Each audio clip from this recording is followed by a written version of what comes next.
పండగలే high power ఉల్లాసం high power ఉత్సాహం high power ఆరోగ్యం హై పవర్ ఆనందం. గుంటూరు వారి XXL మరియు హై పవర్ హార్స్ దేశవాళీ మినపగుళ్ళు. బంధాలు అనుబంధాలు మరింత దృఢంగా మరింత బలంగా.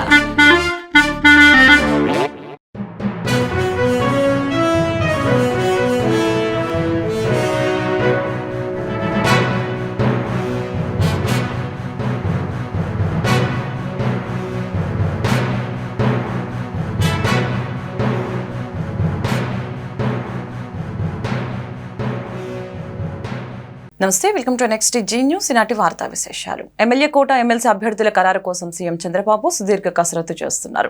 ఇవాళ ఏ క్షణానైనా 4 అభ్యర్థుల జాబితాను ప్రకటించే అవకాశం ఉంది. ఎమ్మెల్సీ అభ్యర్థుల జాబితాలో చోటు కోసం ఎంతో ఉత్కంఠంగా ఆశావాహులు ఎదురు చూస్తున్నారు. రేపటితో నామినేషన్ గడువు ముగియనుండటంతో అమరావతిలోని మకాం వేసి ఆఖరి నిమిషంలో ఇబ్బంది పడకుండా ముందే నామినేషన్ కి సంబంధించిన ఏర్పాట్లు చేసుకుని సిద్ధంగా ఉన్నారు. ఇప్పటికే చంద్రబాబు లోకేష్ ని కలిసి తమ అనుకూలతని వివరించారు. అయితే అసెంబ్లీ ఎన్నికల్లో సీట్లు త్యాగం చేసిన వారికి మొదటి ప్రాధాన్యత ఇచ్చే అవకాశం ఉంది. కుల మత ప్రాంతాల వారీగా సమీకరణలు బేరీజు వేసి అధినేత ఇవాళ అభ్యర్థుల్ని ప్రకటించనున్నారు. నల్లపాడులో దళిత వ్యక్తిపై దాడి చేసిన వారిని కఠినంగా శిక్షించాలని మాల మహానాడు నాయకులు ఆందోళన నిర్వహించారు. ఈ సందర్భంగా మాల మహానాడు రాష్ట్ర నాయకులు సొంత వెంకటరమణ మీడియాతో మాట్లాడారు. నల్లపాడుకు చెందిన శరత్ బాబు అనే వ్యక్తి జయదుర్గ పైపుల కంపెనీలో వాచ్మెన్ గా విధులు నిర్వర్తిస్తున్నాడని, అదే గ్రామానికి చెందిన మాదిరెడ్డి రాజశేఖర్ రెడ్డి అనే వ్యక్తి సంబంధిత కంపెనీ ముందు అక్రమంగా మట్టిని తరలిస్తున్న సమయంలో ఎందుకు తరలిస్తున్నారని శరత్ బాబు ప్రశ్నించడంతో మాదిరెడ్డి రాజశేఖర్ రెడ్డి మరియు అతని అనుచరులు శరత్ బాబుపై తీవ్ర స్థాయిలో దాడికి పాల్పడ్డారని ఆరోపించారు.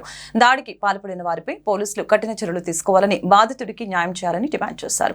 కార్యక్రమంలో మాల మహానాడు నాయకులు గుంటూరు కమలయ్య, లాము సతీష్, పండు తదితరులు పాల్గొన్నారు. నల్లపాడు గుంటూరు రోడ్డు మార్గంలో ఉన్నటువంటి పైపుల కంపెనీ దగ్గర లాము శరత్బాబు అనే ఎస్సీ కులానికి చెందినటువంటి అతను వాచ్మెన్గా పైపుల కంపెనీలో పనిచేస్తూ ఉన్నాడు. చేస్తున్న క్రమంలో 3 రోజుల నుంచి రాజశేఖర రెడ్డి అనే అతను నల్లపాడు సంబంధించిన అతను 3 రోజుల నుంచి ఈ వాచ్మెన్ని నా కొడక మాలనా కొడక అని చెప్పి అతి దారుణంగా దుడుతూ ఇక్కడ ఏదైతే గవర్నమెంట్ వారు కాలువలు తీయటానికి ఇక్కడ పొక్కులేని పెట్టి పనిచేస్తూ ఉంటారో ఆ మట్టి అమ్ముకోవడం కోసమని ఈ యొక్క వాచ్మెన్ అడ్డుపడుతుండగా మా వాటర్ లేడు, నువ్వు ఎందుకు వస్తున్నావు ఇక్కడికి అని చెప్పి పదే అడగ్గా నా కొడక నిన్ను చంపేస్తానని కత్తులు తీసుకొని అతనితో పాటు ఇంకా 4 ఇక్కడ కంపెనీ దగ్గరకు వచ్చి వాచ్మెన్ని వాళ్ళు ఇష్టారాజ్యంగా కొట్టి పడేసి వెళ్ళారు. అందుకు కానీ మేము మానమానవ తరఫున ఒకటే కోరుతున్నాను, SC/ST కేసు కట్టి అతన్ని ఇమ్మీడియట్గా అరెస్ట్ చేయాలని చెప్పి డిమాండ్ చేస్తామండ. ఈ యొక్క శరత్ బాబుకి వాచ్మెన్కి న్యాయం జరగాలని కోరుకుంటామండ. గుంటూరు నందివెలుగు ROB నిర్మాణానికి కావాల్సిన 36.91 కోట్ల నిధుల్ని కేంద్రం నుంచి రాబట్టిన సందర్భంగా గుంటూరు తూర్పు నియోజకవర్గం ఎమ్మెల్యే మహమ్మద్ నజీర్ ఆధ్వర్యంలో గ్రామీణ అభివృద్ధి కమ్యూనికేషన్ శాఖ కేంద్ర సహాయ మంత్రి డాక్టర్ పెమ్మసాని చంద్రశేఖర్ కి ఘన స్వాగతం పలికారు. మానస సరోవరం నుంచి నందివెలుగు ROB గుండా గుంటూరులోకి ఘన స్వాగతం పలుకుతూ భారీ బైక్ ర్యాలీ నిర్వహించారు. ఈ సందర్భంగా మంత్రి పెమ్మసాని మీడియాతో మాట్లాడారు. ఎంత వేగంగా అయితే నిధులు తీసుకుని రావడం జరుగుతుందో అంతే వేగంగా బ్రిడ్జ్ నిర్మాణ పనులు పూర్తి చేసి ప్రజలకు అందుబాటులో తెస్తామని చెప్పారు.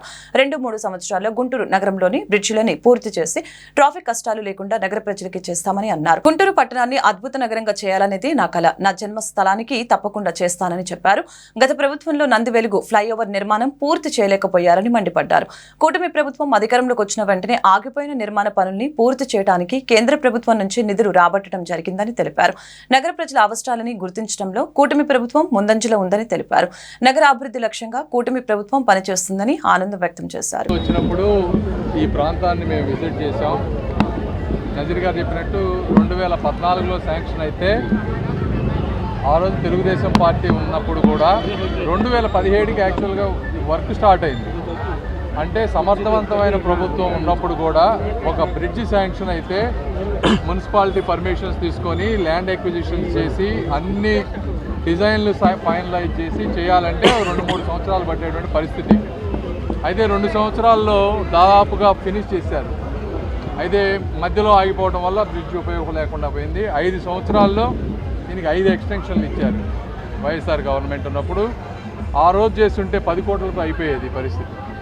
కానీ లేట్ చేయడం వల్ల 5 ఏళ్ళు ఇప్పుడు మొత్తం 10 కోట్ల రూపాయలు పెండింగ్ బిల్లులు, రివైజ్డ్ ఎస్టిమేట్స్ చేపిస్తే 27 కోట్ల రూపాయలు వచ్చింది. 36.9 మొత్తం, అంటే 26.9 కంప్లీట్ చేయడానికి మీ అందరికీ నేను గుంటూరు ప్రజలందరికీ మాట ఇస్తున్నాం. అదేవిధంగా నజీర్ గారు మల్టిపుల్ టైమ్స్ దీన్ని గురించి మాట్లాడుతూ ఉండేవారు నాతోటి. ముందు కొత్త బ్రిడ్జ్లు అన్నీ తీసుకొని చిన్నది ఆగిపోయిన దాన్ని తర్వాత తీసుకునే దాంట్లో ఒక స్ట్రాటజీ, ఒక ప్లానింగ్ తోటి దీన్ని బడ్జెట్లో ఆఖరిగా పెట్టుకున్నాను. సో ఆ బ్రిడ్జ్లు శాంక్షన్ అయిన తర్వాత దీన్ని గట్టిగా పుష్ చేసి ఇది కూడా తీసుకొచ్చాం. ఎట్టి పరిస్థితుల్లో ఎంత ఫాస్ట్గా అయితే తీసుకొచ్చామో అంతే ఫాస్ట్గా వీటన్నిటిని నిర్మాణం చేసి వితిన్ 1 to 2 ఇయర్స్లో దాదాపుగా సాధ్యమైన బ్రిడ్జిలు కంప్లీట్ చేసి గుంటూరు ప్రజల ట్రాఫిక్ కష్టాలు తీరుస్తామని మీ అందరికీ కూడా మనస్ఫూర్తిగా తెలియజేసుకుంటా ఉన్నాను. ఇంతకుముందు చెప్పినట్టు ఈరోజు కూటమి ప్రభుత్వం, అక్కడ ఎన్డీఏ, ఇక్కడ చంద్రబాబు నాయుడు గారు, పవన్ కళ్యాణ్ గారు అందరం సమిష్టి కృషితోటి లోకల్గా ఉన్నటువంటి అధికారులు, అక్కడ ఉన్నటువంటి అధికారులు, మా స్టాఫ్ మెంబర్స్ అందరూ కూడా కష్టపడి ఈ సమిష్టి కృషి వల్ల ఈ బ్రిడ్జ్ అయింది. నా ఒక్కడి వల్ల అయ్యేటువంటి పరిస్థితి కాదు, అందరి ప్రయత్నం ఇది. ఈరోజు అభిమానంతో వీరందరూ ర్యాలీ పెట్టారు. గుంటూరు ప్రజల అభిమానానికి ఎప్పుడు కూడా మేము దాసోహం అయి ఉంటామని, ఇంకా ఎక్కువగా చేస్తామని మీరు వచ్చే 5 సంవత్సరాల్లో చూస్తారు. 50 సంవత్సరాల నుంచి పేరుకుపోయిన ప్రతి గుంటూరులో పనిని కూడా టేకప్ చేసి దానికి ఒక కార్యరూపం తీసుకొచ్చి వచ్చే 5-10 సంవత్సరాల్లో గుంటూరు అద్భుతమైన పట్టణంగా చేయాలనేది నా కళ. ఇది నా జన్మభూమి రుణం తీర్చుకునేటువంటి అవకాశం తప్పకుండా చేస్తాం. Thank you. ఊపిరి పీల్చుకో మహిష్మతి అనేటువంటి విధంగా ఊపిరి పీల్చుకో గుంటూరు నగరం అనేటువంటి కార్యక్రమాన్ని ఈరోజు దాదాపు 10 సంవత్సరాల నుంచి ఇబ్బంది పడుతున్నటువంటి గుంటూరు నగరానికి ముఖద్వారంగా ఉన్నటువంటి నందివెలుగు బ్రిడ్జ్ 2014-19లో గౌరవ ముఖ్యమంత్రి చంద్రబాబు నాయుడు గారు ప్రారంభించినటువంటి బ్రిడ్జిని గత 5 సంవత్సరాల్లో కూడా మట్టి ఏలినటువంటి దౌర్భాగ్య పరిస్థితిలో గత ప్రభుత్వాలు పనిచేసినటువంటి పరిస్థితులు. ఈరోజు ఎన్డీఏ కూటమి ఏర్పడిన తర్వాత గుంటూరు పార్లమెంటు సభ్యుడిగా ఎన్నికైనటువంటి మనందరి ప్రియతమ నాయకుడు గౌరవ కేంద్ర మంత్రివర్యులు పెమ్మసాని చంద్రశేఖర్ గారి ఆలోచన విధానంతో, ఆయన సమగ్ర ఆలోచనలతో ఈరోజు ఈ కార్యక్రమం పూర్తి స్థాయిగా పూర్తి చేసుకున్నటువంటి పరిస్థితులు. ముఖ్యంగా 36 కోట్ల రూపాయలు కేంద్రంలో ఉన్నటువంటి రైల్వే అధికారులను మెప్పించి, రైల్వే మంత్రిత్వ శాఖను మెప్పించి గుంటూరు నగరానికి అవసరమైనటువంటి నిధులను తీసుకొని వచ్చి ఈ ఆర్ఓబీని కంప్లీట్ చేయడం అనేది చాలా గొప్ప కార్యక్రమం. దీనికి గుంటూరు నగరంలో ఉన్నటువంటి ప్రజలతో పాటు చుట్టుపక్కల ఉన్నటువంటి డెల్టా ప్రాంతానికి ఒక ముఖద్వారంగా ఉన్నటువంటి ఈ నందివెలుగు బ్రిడ్జ్ని గత ప్రభుత్వంలో కనీసం పట్టించుకోకపోవడం చాలా దౌర్భాగ్యం. ఈరోజు గౌరవ ముఖ్యమంత్రి గారికి 2 చేతులెత్తి ఈ కార్యక్రమాన్ని పూర్తి చేసినందుకు ఎన్డీఏ ప్రభుత్వానికి, గౌరవ ముఖ్యమంత్రి గారికి, అలాగే కేంద్ర మంత్రులు పెమ్మసాని చంద్రశేఖర్ గారికి గుంటూరు తూర్పు నియోజక ప్రజల తరపున హృదయపూర్వకమైనటువంటి ధన్యవాదాలు తెలుపుతాం. పోలీస్ శాఖలో మహిళా ఉద్యోగుల పిల్లల కోసం కేర్ సెంటర్ల ఏర్పాటు గురించి పరిశీలిస్తున్నట్లు హోంమంత్రి అనిత తెలిపారు. విజయనగరం పోలీస్ కార్యాలయంలో నిర్వహించిన మహిళా దినోత్సవ కార్యక్రమంలో ఆమె పాల్గొన్నారు. సచివాలయంలోని మహిళా పోలీసులను పోలీస్ శాఖలో విలీనం చేసే ప్రతిపాదనపై చర్చిస్తున్నట్లు తెలిపారు. అనంతరం ఆమె అక్కడే ఉన్న పోలీస్ క్వార్టర్స్ లోని మహిళా హోంగార్డు ప్రమీల ఇంటికి ఆకస్మికంగా వెళ్లి ఆశ్చర్యపరిచారు.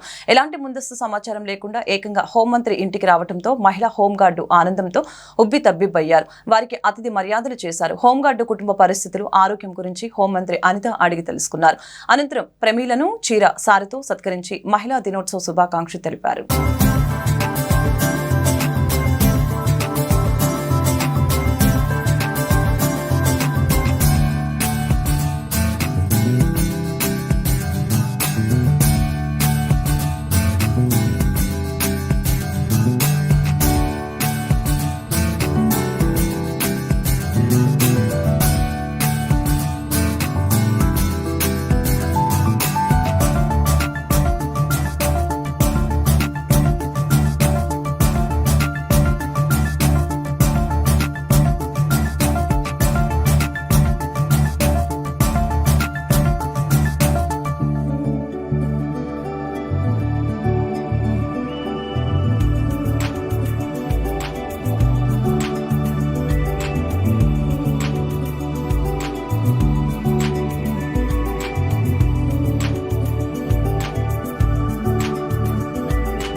ఎమ్మెల్సీ ఎన్నికల బరిలో నిలిచిన జనసేన నేత కొనితెల నాగబాబు ఆస్తులు అప్పుల వివరాలు ఆసక్తి కలిగించాయి. అన్న చిరంజీవి తమ్ముడు పవన్ కళ్యాణ్ నుంచి సైతం అప్పులు తీసుకున్నట్లు నాగబాబు అఫిడవిట్ లో వెల్లడించారు.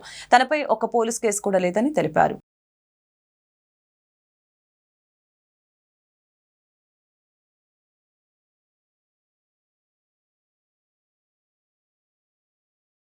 నెల్లూరు గ్రామీణ నియోజకవర్గంలో ఒకేసారి 105 పనులకు ఎమ్మెల్యే కోటంరెడ్డి శ్రీధర్ రెడ్డి శంకుస్థాపన చేశారు. 60 రోజుల్లో పనులు పూర్తి చేస్తామని ప్రకటించారు. సీఎం చంద్రబాబు నాయకత్వంలో అభివృద్ధి అంటే ఏంటో చూపించేందుకే ఒకేసారి రికార్డు స్థాయిలో పనులు చేపట్టినట్లు కోటంరెడ్డి చెప్పారు. 9 నెలల్లోనే నెల్లూరు గ్రామీణ నియోజకవర్గంలో 191 కోట్ల రూపాయలతో అభివృద్ధి పనులు చేస్తున్నామని చెప్పారు. వైకాపా ప్రభుత్వంలో రోడ్లు లేక ప్రజలు ఇబ్బందులు పడ్డారని ప్రతి కాలనీకి రోడ్డు నిర్మాణం చేస్తున్నామని చెప్పారు. నెల్లూరు రూరల్ నియోజకవర్గంలో ఈ ఒక్కరోజే 105 అభివృద్ధి పనులకి శంకుస్థాపన. రాబోయే వారం రోజుల్లో మరో 198 అభివృద్ధి పనులకి శంకుస్థాపన. మొత్తం ఈ రోజుతో కలిపి ఈ వారం రోజుల పాటు నెల్లూరు రూరల్ నియోజకవర్గంలో జరిగే అభివృద్ధి పనులు మొత్తం 303, దాదాపు 40 కోట్ల రూపాయలు వ్యయం. నెల్లూరు రూరల్ నియోజకవర్గంలో 26 డివిజన్లలో ఈ కార్యక్రమాలు సాగుతూ ఉన్నాయి. చంద్రబాబు నాయుడు గారు ముఖ్యమంత్రిగా వచ్చిన తర్వాత ఈ 8 నెలల కాలంలో నెల్లూరు రూరల్ నియోజకవర్గంలో ఇప్పటిదాకా పూర్తి చేసిన అభివృద్ధి పనులు, నిర్మాణ దశలో ఉన్న అభివృద్ధి పనులు, ఈ రోజు నుంచి ఈ వారం రోజుల పాటు చేస్తున్నటువంటి శంకుస్థాపనలు అన్నీ కలగలిపి 191 కోట్లు. ఈ శంకుస్థాపనలన్నీ ఈ వారం జరిగే శంకుస్థాపనలు 17వ తారీఖుతో పూర్తవుతాయి. రాబోయే 60 రోజుల్లో అంటే మే 20వ తారీఖు లోపు ఈ యొక్క పనులన్నీ కూడా పూర్తి చేసి, ఖచ్చితమైన తేదీ చెప్తున్నా మే 20వ తారీఖు ముందే ఉంటుందేమో కానీ మే 20వ తారీఖుకి ఒక్కరోజు కూడా దాటదు. వివేక హత్య కేసులో సాక్షులు వరుస మరణాలపై మంత్రి నాదెండ్ల మనోహర్ కీలక వ్యాఖ్యలు చేశారు. న్యాయ విచారణ ప్రారంభమయ్యే ముందే సాక్షులని కావాలని తొలగించుకుంటూ పోతున్నారని ఆరోపించారు. కుటుంబ సభ్యుల్ని కూడా బతకనివ్వటం లేదని చెప్పారు. దీనిపై ఖచ్చితంగా చర్చ జరగాల్సిన అవసరం ఉందని మంత్రి నాదెండ్ల పేర్కొన్నారు. రంగయ్య గారి మృతిలో అనేక అనుమానాలు తావుదీస్తున్నాయి. ఎందుకంటే ఒక హత్య జరిగిన తర్వాత క్రిమినల్ మైండ్ సెట్తో ఉన్న వ్యక్తులు ఏ విధంగా వ్యవహరిస్తారో మనం కొన్ని సమాచారం తెప్పించుకుంటే ఆందోళనకరంగా ఉంది. వివేకానందరెడ్డి గారి హత్య తర్వాత ఎవరైతే కీ విట్నెసెస్ ఉన్నారో, ఎవరైతే కుటుంబంలో అంతర్గత విషయాలు తెలిసిన వ్యక్తులైతే ఉన్నారో వాళ్ళందరూ కూడా విచిత్రంగా చనిపోయారు ఈ 2 సంవత్సరాల్లో 3 సంవత్సరాల్లో. అందులో వీళ్ళేం వృద్ధులు కూడా కాదు. అభిషేక్ రెడ్డి గారి వయసు ఎంత అంటే 30 సంవత్సరాలు. డ్రైవర్ ఆదినారాయణ ఏ విధంగా చనిపోయారో ఎవరికి తెలియదు. గంగిరెడ్డి గారు, భారతి గారి తండ్రి, 2-3 నెలలు ఆయన హాస్పిటల్లో ఉండి పాపం ఆయన పోయారు. 20 కోట్ల రూపాయలు ఇస్తామని ఒక డాక్టర్ని పంపించి జైల్లోకి అప్రూవర్గా మారిన దస్తగిరిని బెదిరించి ట్రయల్కి వెళ్ళే సమయం ముందు కావాలని ఈ విధంగా విట్నెస్లందరినీ కూడా వీళ్ళు తొలగించుకుంటూ పోతున్నారు. ఎవరు కూడా మిమ్మల్ని వ్యతిరేకించకూడదు. వ్యతిరేకించిన వాళ్ళని కుటుంబ సభ్యులతో సహా మేము బతకనివ్వమంటే ఎంత దుర్మార్గంగా వ్యవహరించారో చూడండి. ప్రజాస్వామ్యంలో ఓటర్ దగ్గరికి వెళ్ళి మనం పోటీ పడదాం, అభివృద్ధి గురించి పోటీ పడదాం, కానీ మర్డర్ల గురించి మేము ఎట్లా పోటీ పడతాం? రాష్ట్ర దేశ భవిష్యత్తుని దృష్టిలో పెట్టుకుని సంతానాన్ని పెంచే బాధ్యతను ప్రజలు తీసుకోవాలని ముఖ్యమంత్రి చంద్రబాబు పునరుద్ఘాటించారు. ఒకప్పుడు జనాభాను నియంత్రించాలని చెప్పిన తానే ఇప్పుడు పెంచమని చెబుతున్నానని, ఇది సమాజ హితం కోసమేనని చంద్రబాబు అన్నారు. ప్రకాశం జిల్లా మార్కాపురంలో మహిళలతో ముఖాముఖి కార్యక్రమంలో వ్యాఖ్యాత అడిగిన ప్రశ్నకి సీఎం సమాధానమిచ్చారు.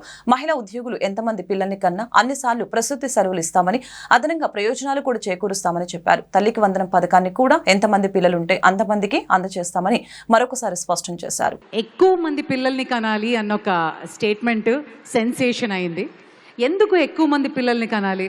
మనం చూస్తే నా ఫ్రెండ్స్ కానీ గవర్నమెంట్ ఎంప్లాయీస్ కానీ వాళ్ళకేమో 2 పిల్లలకి మెటర్నిటీ లీవ్స్ ఉంటాయి. 3వ పిల్లల్ని ఆలోచించాలంటేనే పరిస్థితుల గురించి టెన్షన్గా ఉంది. సో ఇలాంటి సమయంలో ఈ 2025లో మీరు ఇచ్చే మెసేజ్ ఏంటి? ఎక్కువ పిల్లల్ని ఎందుకు కనాలంటారు? మన ఇద్దరికి ఆదాయం బాగా వస్తూ ఉంది, మన ఇద్దరు కలిసి ఎంజాయ్ చేద్దాం, మనకు పిల్లలు వద్దు, వాళ్ళు వస్తే భారం అని చెప్పి ఆలోచించి అసలు పిల్లలు కనడమే మానేస్తున్నారు. దీనివల్ల వాళ్ళు సంపాదించిన సంపద అనుభవించడానికి కూడా వారసులు లేని పరిస్థితికి వస్తున్నారు కొంతమంది కొన్ని దేశాల్లో. మన దేశంలో మీరు చూస్తే ఇప్పుడైతే జనాభా బాగానే ఉన్నారు, ఇంకా ఒక 20 ఏళ్ళు ఉంటారు, అక్కడి నుంచి జనాభా తగ్గుతుంది. నార్త్ ఇండియా, యూపీ, బీహార్లో జనాభా బాగుంది. వాళ్ళు 3 కంటే ఎక్కువ అంటున్నారు. మన వాళ్ళు ఒకరినిగానే సరిపెడుతున్నారు. కొంతమంది పిల్లలు వద్దనుకుంటున్నారు. దీనివల్ల సౌత్ ఇండియాలో జనాభా తగ్గిపోతా ఉంది. రాబోయే రోజుల్లో ముసలి వాళ్ళు పెరుగుతారు, జనాభా తగ్గిపోతుంది. అందుకే దూరదృష్టితో నేను ఆలోచిస్తున్నా. ఇప్పుడు నేను చెప్పేది మీ అందరికీ, అందరంగానే మాట్లాడి పిల్లలు ఎక్కువ కనకపోతే చాలా సమస్యలు వస్తాయి. జనరల్గా ఇది ఎప్పుడు చరిత్రలో జరగదు. ఒక ముఖ్యమంత్రిగా పిల్లలను కనద్దన్నాను, ఒక ముఖ్యమంత్రిగా పిల్లలు కనమంటున్నా. ఇప్పుడు ఇది చరిత్ర. అంటే ఎందుకు అంటారు మీరు? దేశం కోసం, రాష్ట్రం కోసం, సమాజ మనుగడ కోసం నేను చెప్పే మాటలు మీరు గుర్తుపెట్టుకోవాలి. ఒకప్పుడు నేను 2 పిల్లల కంటే ఎక్కువగా ఉంటే స్థానిక సంస్థల్లో పోటీ చేయడానికి అర్హత లేదు. ఇప్పుడు 2 పిల్లల కంటే తక్కువ ఉంటే స్థానిక సంస్థల్లో పోటీ చేయడానికి అర్హత లేదని కొత్త చట్టం తేవాలి. నేను ఇప్పుడు 5.5 కోట్ల రూపాయలతో నిర్మాణం పూర్తి చేసుకున్న 3 వంతెనల రైల్వే బ్రిడ్జిని ప్రారంభించిన కేంద్ర సహాయ మంత్రి డాక్టర్ పెమ్మసాని చంద్రశేఖర్. కార్యక్రమంలో ఎమ్మెల్యేలు గల్లా మాధవి, మహమ్మద్ నజీర్, నగర కమిషనర్ పోలీస్ శ్రీనివాసులు, మన్నవ మోహన కృష్ణ, డేగల ప్రభాకర్, గాది వెంకటేశ్వరరావు, పలువురు కార్పొరేటర్లు, తెలుగుదేశం పార్టీ ముఖ్య నాయకులు, కార్యకర్తలు, అభిమానులు పాల్గొన్నారు. ఈ సందర్భంగా పెమ్మసాని మీడియాతో మాట్లాడారు. నగరంలో ట్రాఫిక్ సమస్యలు లేకుండా చేయడానికి 5.5 కోట్ల రూపాయల వ్యయంతో 3 వంతెనల రైల్వే బ్రిడ్జి పూర్తి చేస్తామని చెప్పారు. ఏప్రిల్ నెలలో శంకర్ విలాస్ బ్రిడ్జి నిర్మాణం పనులు ప్రారంభమవుతాయని చెప్పారు. ట్రాఫిక్ సమస్యలు లేకుండా ట్రాఫిక్ డైవర్షన్ కి ఈ 3 రైల్వే బ్రిడ్జిలు ఉపయోగపడతాయని చెప్పారు. ట్రాఫిక్ సమస్యలు లేకుండా చేయడానికి ప్రజలు తమ వంతు సహాయ సహకారాలు అందించాలని కోరారు. ఇంతకుముందు గుంటూరులో 2 లేన్లే ఉండే రైల్వే లైన్లు, వీటిని 4 లేన్లు చేయబోతా ఉన్నారు. ఒకప్పుడు పెద్ద ట్రైన్లు అంటే 25 బోగీల కంటే ఎక్కువ ఉండేవి. ఒక 2 స్టేషన్ల మీదే ఒకే టైంలో ఆగాయి. దాంతో ట్రైన్లు టైమింగు డిలే అవటము, నంబర్ ఆఫ్ ట్రైన్స్ ఇక్కడ లేనటువంటి పరిస్థితి. ఇప్పుడు ఈ 3 వంతెనలు బ్రిడ్జ్ చేయడం వల్ల మనకు ప్లాట్ఫామ్ పెరుగుతుంది. పెరగడంతో 4 లేన్లు వస్తాయి. సో ఎక్కువ లాంగ్ ట్రైన్స్ అన్నీ కూడా ప్లాట్ఫామ్ మీద ఆగి టైమింగ్ కరెక్ట్గా వచ్చే విధంగా ఉపయోగపడుతుంది. అందుకని అది ఒకటి ఉపయోగం. రెండోది, రేపు శంకర్ విలాస్ బ్రిడ్జి ఏప్రిల్లో స్టార్ట్ చేసినప్పుడు ట్రాఫిక్ డైవర్షన్కి మనకు కావాలి. అందులో ఇది ఒక ప్రత్యామ్నాయ మార్గం. కాబట్టి దీన్ని కూడా దృష్టిలో పెట్టుకొని సాధ్యమైనంత ఫాస్ట్గా చేయాలని నిర్ణయించాం. అయితే అనుకున్న దానికంటే 1 నెల లేట్ అయింది. ఎందుకంటే ఎప్పుడు 60 సంవత్సరాల క్రితం వేసినటువంటి పైప్ లైను తెలియకపోవడం వల్ల అది బ్రేక్ అయ్యి కొద్దిగా లేట్ అయింది. బట్ ఏదేమైనప్పటికీ చాలా నీట్గా చేశారు, సుందరంగా చేశారు. పూర్తిగా 60 ఫీట్ల రోడ్లని, అలాగే వెంట్ 50 ఫీట్ ఉంది. ఈ రెండింటి మధ్యలో ఉన్నటువంటి అప్రోచ్ రోడ్ని కూడా పూర్తిగా డెవలప్ చేస్తూ దీన్ని కూడా ఆల్మోస్ట్ 50 ఫీట్ చేసేటువంటి ప్రణాళికలతో ఈ కార్యక్రమాన్ని తీసుకోవడం జరుగుతుంది. 5.5 కోట్ల రూపాయలతో రైల్వే అధికారులు ఇప్పటికే చాలా వరకు పూర్తి చేశారు. ఇంకొన్న చిన్న చిన్న పనులు ఉన్నాయి. అవి కూడా యుద్ధ ప్రాతిపాదికన అవసరమైనటువంటి రాత్రిపూట కూడా చేసి ప్రజలకు మరింత అవసరమైనటువంటి విధంగా ఈ 3 వంతెనల బ్రిడ్జ్ని తయారు చేయడం. ఎందుకంటే ఆర్ఓబి నిర్మాణం ప్రారంభమైతే హెవీ ట్రాఫిక్ ఇటు నుంచి డైవర్ట్ అయ్యేటువంటి అవకాశం ఉంది. కాబట్టి ఈ చుట్టుపక్కల ఉన్నటువంటి మెయిన్ రోడ్స్ అన్నిటిని కూడా డెవలప్ చేసుకునేటువంటి కార్యక్రమంతో పాటు ఇక్కడ మెయిన్ ట్రాఫిక్ ఫ్లోని మరింత ఫ్రీగా వెళ్ళేటువంటి విధంగా డెవలప్ చేయడం జరుగుతుంది. కూటమి ప్రభుత్వం ఏర్పడినప్పటి నుంచి రాష్ట్ర వ్యాప్తంగా అభివృద్ధి కార్యక్రమాలు చాలా యుద్ధ ప్రాతిపదికన జరుగుతూ ఉన్నాయి. మన గుంటూరులో కూడా తీసుకుంటే మన ఎంపీ గారు, కేంద్ర మంత్రివర్యులు పెమ్మసాని చంద్రశేఖర్ గారి ఆధ్వర్యంలో చొరవతో ఈరోజు ప్రతి ఒక్క పని కూడా చాలా వేగవంతం అవుతుంది. అందులో భాగంగానే ఇది 3 వంతెనల బ్రిడ్జి ఎప్పటి నుంచో అందరి కళ, ఇది వైడ్ అవ్వాలి అని చెప్పి రేపు మరి అటు అరండాల్పేట బ్రిడ్జ్ మనకి నిర్మాణంలోకి రానున్న క్రమంలో ఇలా అనేక ట్రాఫిక్ సమస్యలు వచ్చే క్రమంలో ఇలాంటి బ్రిడ్జ్లు రెడీ అవ్వాలి. అదేవిధంగా ఎక్కడైతే ఎంక్రోచ్మెంట్స్ ఉన్నాయో ఇందాక మంత్రివర్యులు చెప్పారు, మధ్యలో చాలా రకాలైన హడ్డల్స్ వస్తూ ఉన్నాయి. కొంచెం మతపరమైన విషయాలు మనకి ఎదుర్కోవాల్సిన సందర్భాలు రావచ్చు అని చెప్పి, సో ఇలా అన్ని ఎంక్రోచ్మెంట్స్ విషయంలో చిన్న వ్యాపారులను కదిలించాల్సిన పరిస్థితుల్లో కూడా ప్రజలందరూ సహకరించాలి. నందివెలుగు రోడ్డు 100% రైల్వేస్ వాళ్ళు తీసుకునే విధంగా అది శాంక్షన్ కానీ ఇవన్నీ కూడా మరి వారి యొక్క చొరవ తీసుకొని ముందుకు తీసుకెళ్తున్నారు. దానికి మన స్థానిక ప్రజాప్రతినిధులు, ఎమ్మెల్యేస్ వీళ్ళందరూ కూడా వెన్నుగా ఉండి వారికి సహకారాన్ని అందిస్తున్నారు. ఈ యొక్క స్ఫూర్తితోటి రాబోయే రోజుల్లో గుంటూరు నగరాన్ని ఎట్టి పరిస్థితుల్లో కూడా ఒక కార్పొరేట్ నగరంగా రోడ్స్ కానీ, డ్రైన్స్ కానీ, శానిటేషన్ కానీ, డ్రింకింగ్ వాటర్ పరంగా కానీ, స్ట్రీట్ లైట్స్ పరంగా కానీ అన్నీ కూడా చాలా ఇంప్రూవ్మెంట్ చేసేదానికి ప్రణాళికలు రూపకల్పన చేసుకుంటున్నాము. దీనికి ఏంటంటే ప్రజలు సహకరించాలి ఫస్ట్, తర్వాత లోకల్గా ఉన్నటువంటి ప్రజాప్రతినిధులు సహకారము అందించాలి. అందించినట్లయితే తప్పకుండా తీసుకెళ్ళడానికి, ఎందుకంటే ఇక్కడ ఉన్నటువంటి ఎమ్మెల్యేస్ ఇద్దరు కూడా యంగ్స్టర్స్ కొత్తగా వచ్చారు, వాళ్ళు చేయాలనే తపనతో ఉన్నారు. ఆ తపనతో మరి గౌరవ మినిస్టర్ గారు కూడా చొరవ తీసుకొని ముందుకెళ్తున్నారు. అట్లనే మనకి ఇంకా పత్తిపాడు కాన్ఫరెన్స్లో పార్ట్ ఉన్నప్పుడు కూడా వారు కూడా ఇటు బ్యూరోక్రాట్గా చేస్తున్నారు, ఇటు పొలిటీషియన్గా ఉన్నారు. కాబట్టి అడ్మినిస్ట్రేషన్లో ఉన్నటువంటి సాధక పథకాలు కూడా తెలుసు. కాబట్టి రాబోయే రోజుల్లో డెఫినెట్గా నగరాన్ని క్లీన్ గుంటూరు, గ్రీన్ గుంటూరుగా మార్చేదానికి కావాల్సిన అన్ని ఎఫర్ట్స్ కూడా తీసుకోవడం జరుగుతుంది. ప్లాస్టిక్ కూడా యాక్చువల్గా ఈ మంత్ మనకి గౌరవ ముఖ్యమంత్రి గారు జనవరి నుంచి ప్రతి నెల థర్డ్ సాటర్డే మరి ఒక ప్రోగ్రాం తీసుకుంటున్నాం క్లీన్లీనెస్ పరంగా, స్వచ్ఛ ఆంధ్ర స్వర్ణాంధ్ర పేరుతోటి. దీనిలో ఈ నెల థీమ్ ఏంటంటే ప్లాస్టిక్ వ్యర్థాల మీదనే ఉంటుంది. దీనికి కొన్ని అవేర్నెస్ క్యాంపెయిన్ చేస్తాం. ఓవర్ నైట్ రాదు, కానీ కొన్ని అవేర్నెస్ క్యాంపెయిన్ చేసి ప్రజల్లో బిహేవియరల్ చేంజ్ తీసుకొచ్చి తర్వాత ప్లాస్టిక్ బ్యాన్ కూడా చేయటం జరుగుతుంది. ఇప్పుడు ఈ సమ్మర్లో డీసిల్టేషన్ యాక్టివిటీస్ భారీ ఎత్తున టేకప్ చేయబోతున్నాము. పరిష్కారం తీసుకొచ్చి ఈ రోజున ప్రారంభోత్సవం చేసినటువంటి పెద్దలు కేంద్ర మంత్రి బ్రహ్మసాని గారికి, అలానే సోదరుడు ఈస్ట్ ఎమ్మెల్యే నజీర్ గారికి, వెస్ట్ ఎమ్మెల్యే మాధవ్ గారికి, మరి ముఖ్యంగా మున్సిపల్ కమిషనర్ శ్రీనివాస్ గారికి శుభాకాంక్షలు తెలుపుతూ, ఖచ్చితంగా ఏదైతే ఇప్పటి వరకు పెద్దలు చెప్పారో గత 60-70 సంవత్సరాల నాటి రోడ్లన్నీ కూడా ఇవాళ ఇంటికి ఒక కారు, ఇంటికి కొన్ని ఇళ్లలో 4 కార్లు కూడా ఉన్నాయి. ఈ పరిస్థితుల్లో ఖచ్చితంగా ఇవాళ ఉన్నటువంటి పరిస్థితుల్లో రోడ్లు వైండింగ్ చేయాలి. దీనికి ఒకటే కూటమి తరఫున మేము కోరుతుంది, కూటమి వచ్చిన 9 నెలల్లో గుంటూరులో ఎన్ని అభివృద్ధి కార్యక్రమాలు వచ్చినాయో ఒకసారి ప్రజలందరూ కూడా గమనించి కూటమికి సపోర్ట్ చేయండి మీరు. ఈ వార్తలు ఇంతటితో సమాప్తం. మరొక బులెటిన్లో మళ్ళీ కలుద్దాం. నమస్కారం.